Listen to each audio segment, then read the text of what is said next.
एक बार युधिष्ठिर जी भीष्म जी से बोले, हे पितामह, आपकी कृपा से मैंने धर्म शास्त्र सुने, परंतु यम द्वितीया का क्या पुण्य है, क्या फल है, यह मैं सुनना चाहता हूँ। आप कृपा करके मुझे विस्तार पूर्वक कहिए। भीष्म जी बोले, तूने अच्छी बात पूछी है। मैं उस उत्तम व्रत को विस्तार पूर्वक बताता हूँ। कार्तिक मास के उजले और चैत्र के अंधेरे के पक्ष जो द्वितीया होती है, वह यम द्वितीया कहलाती है। युधिष्ठिर जी बोले, उस कार्तिक के उजले पक्ष की द्वितीया में किसका पूजन करना चाहिए और चैत्र महीने में यह व्रत कैसे हो, इसमें किसका पूजन करें?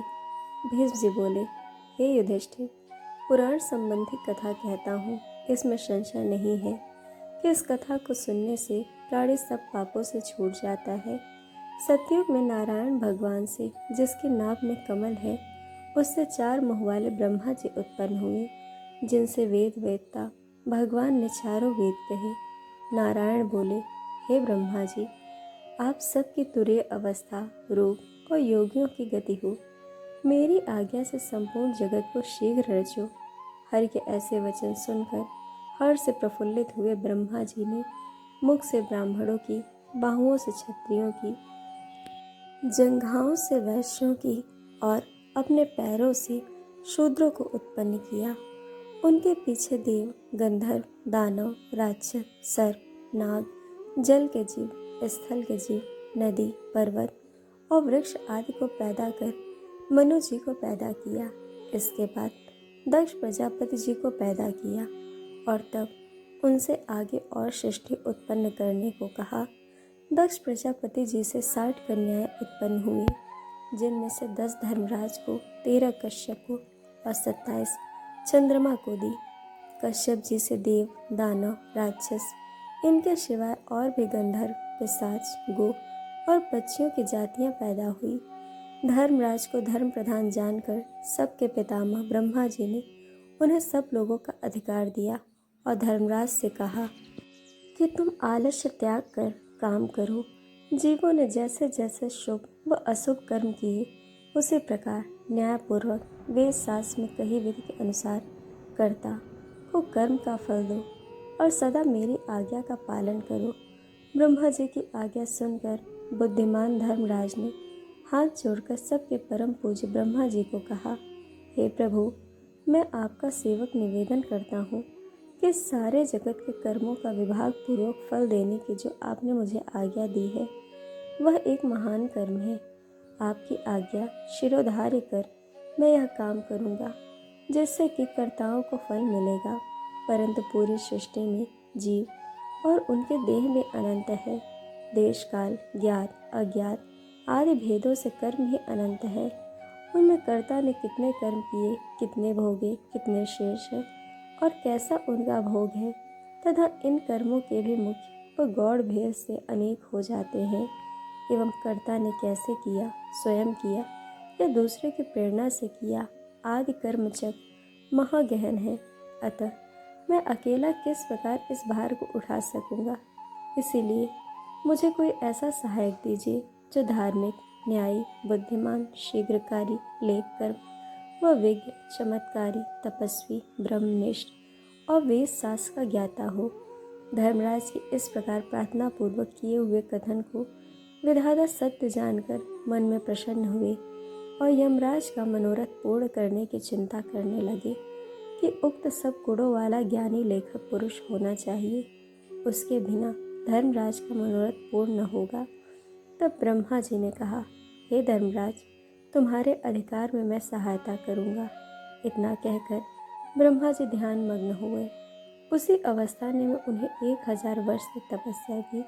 जब समाधि खुली, तब अपने सामने श्याम रंग, कमल नयन, शंख सी गर्दन, गूढ़ शरीर, चंद्रमा के समान मुख वाले, कमल दवात और पानी हाथ में लिए हुए, महाबुद्धि, देवताओं का मान बढ़ाने वाले, धर्माधर्म में विचार में महाप्रवीण लेखक, कर्म में महाचतुर पुरुष को देख उससे पूछा कि तुम कौन हो? तब उसने कहा, हे प्रभु, मैं माता पिता को तो नहीं जानता, किंतु आपके शरीर से प्रकट हुआ हूँ। इसीलिए मेरा नामकरण कीजिए और कहिए कि मैं क्या करूँ। ब्रह्मा जी ने उस पुरुष के वचन सुन अपने हृदय से उत्पन्न हुए उस पुरुष को हंसकर कहा, तो मेरी काया से प्रकट हुआ है, इससे मेरी काया में तुम्हारी स्थिति है, इसलिए तुम्हारा नाम कायस्थ चित्रगुप्त है। धर्मराज के पुर में प्राणियों के शुभाशुभ कर्म लिखने में उसका तू सखा बने, इसीलिए तेरी उत्पत्ति हुई है।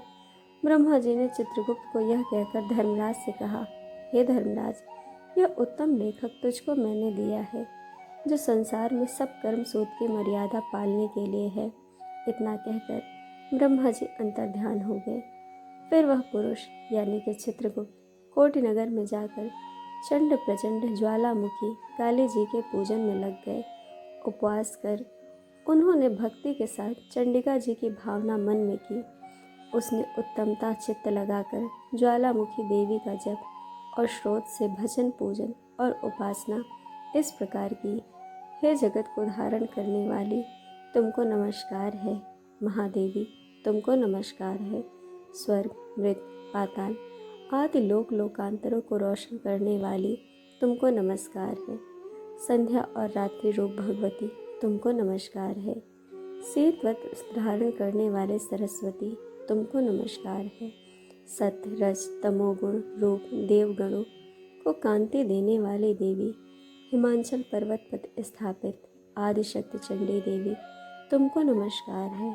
उत्तम और न्यून गुणों से रहित वेद की प्रवृत्ति करने वाली, 33 कोटि देवताओं को प्रकट करने वाली, त्रिगुण रूप निर्गुण गुण रहित गुणों से परे गुणों को देने वाली, 3 नेत्रों वाली, 3 प्रकार की मूर्ति वाली, इंद्रादि देवों को राज्य देने वाली, श्री हरि से पूजित, हे चंडिका, आप इंद्रादि देवों को जैसे वरदान देती हैं, वैसे ही मुझको वरदान दीजिए। मैंने लोगों के अधिकार के लिए आपकी स्तुति की है, इसमें संशय नहीं है। ऐसी स्तुति को सुन देवी ने चित्रगुप्त जी को वर दिया। देवी जी बोली, हे चित्रगुप्त, तूने मेरा आराधन पूजन किया, इससे मैंने आज तुमको वर दिया कि तू परोपकार में कुशल, अपने अधिकार में सदा स्थिर और असंख्य वर्षों की आयु वाला होगा। यह वर देकर दुर्गा देवी जी अंतर्ध्यान हो गई। उसके बाद चित्रगुप्त धर्मराज के साथ उनके स्थान पर गए और वे आराधना करने योग्य अपने आसन पर स्थित हो गए। उसी समय ऋषियों में उत्तम ऋषि सुशर्मा, जिसको संतान की चाह थी, ने ब्रह्मा जी का आराधना किया। तब ब्रह्मा जी ने प्रसन्नता से उनकी इरावती नाम की कन्या को पाकर चित्रगुप्त के साथ विवाह किया। उस कन्या से चित्रगुप्त के 8 पुत्र उत्पन्न हुए, जिनके नाम ये हैं चारु, सुचारु, चित्र, मतिमान, हिमवान, चित्रचारु, अरुण और 8वां अतीन्द्रिय। दूसरी जो मनु की कन्या दक्षिण चित्रगुप्त से ब्याही गई, उनके 4 पुत्र हुए। उनके नाम सुनो, भानु, विभानु, विश्वभानु और वीर्यावान। चित्रगुप्त के ये 12 पुत्र विख्यात हुए और पृथ्वी तल पर विचरे। उनमें से चारु मथुरा जी को गए, वहाँ रहने से मथुरा हुए। वे राजन सुचारु गौड़ बगले को गए, इससे वे गौड़ हुए।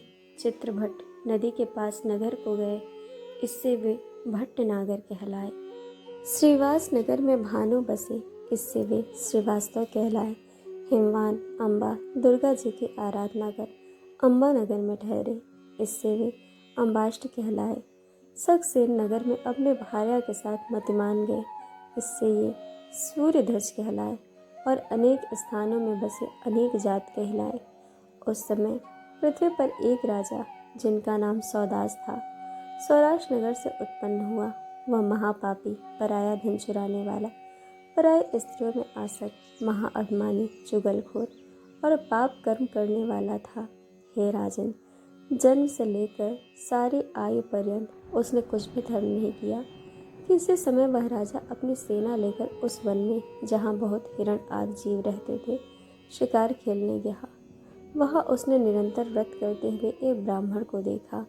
वह ब्राह्मण चित्रगुप्त और यमराज जी का पूजन कर रहा था। यम द्वितीया का दिन था। राजा ने पूछा, महाराज, आप क्या कर रहे हैं? ब्राह्मण ने यम द्वितीया व्रत कह सुनाया। यह सुनकर राजा ने वहीं उसी दिन कार्तिक महीने के शुक्ल पक्ष की द्वितीया को धूप तथा दीपादि सामग्री से चित्रगुप्त जी के साथ धर्मराज का पूजन किया व्रत करके उसके बाद वह अपने घर में आया। कुछ दिन पीछे उसके मन को विस्मरण हुआ और वह व्रत भूल गया। याद आने पर उसने फिर से व्रत किया। समयोपरांत काल संयोग से वह राजा सौदास मर गया। यमदूतों ने उसे दृढ़ता से बांधकर यमराज जी के पास पहुंचाया। यमराज जी ने उस घबराते हुए मन वाले राजा को अपने दूतों से पिटते हुए देखा तो चित्रगुप्त जी से पूछा कि इस राजा ने क्या कर्म किया।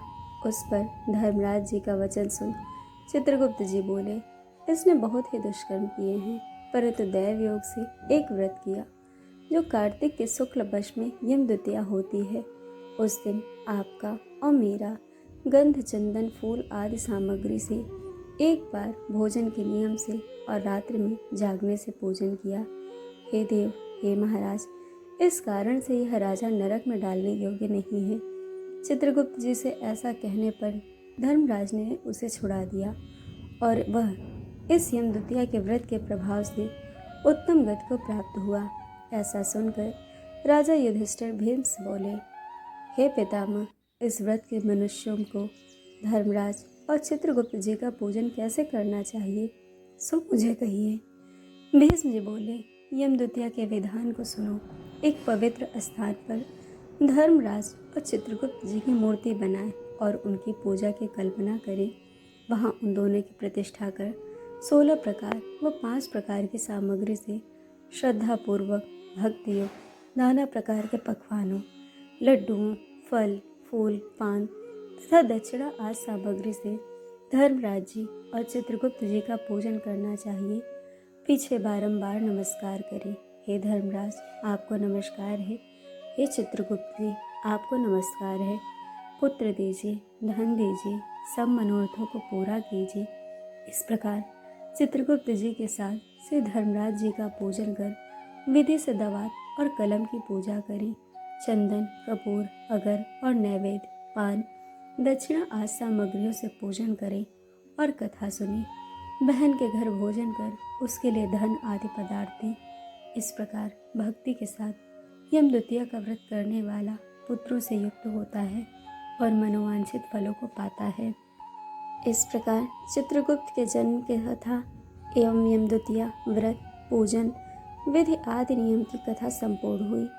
दोस्तों, कथा आपको कैसी लगी ये हमें कमेंट करके ज़रूर बताइएगा और चैनल को सब्सक्राइब, वीडियो को लाइक शेयर करना बिल्कुल मत भूलिएगा। वीडियो देखने के लिए आप सभी का बहुत बहुत धन्यवाद। जल्द मिलेंगे एक और नए वीडियो के साथ।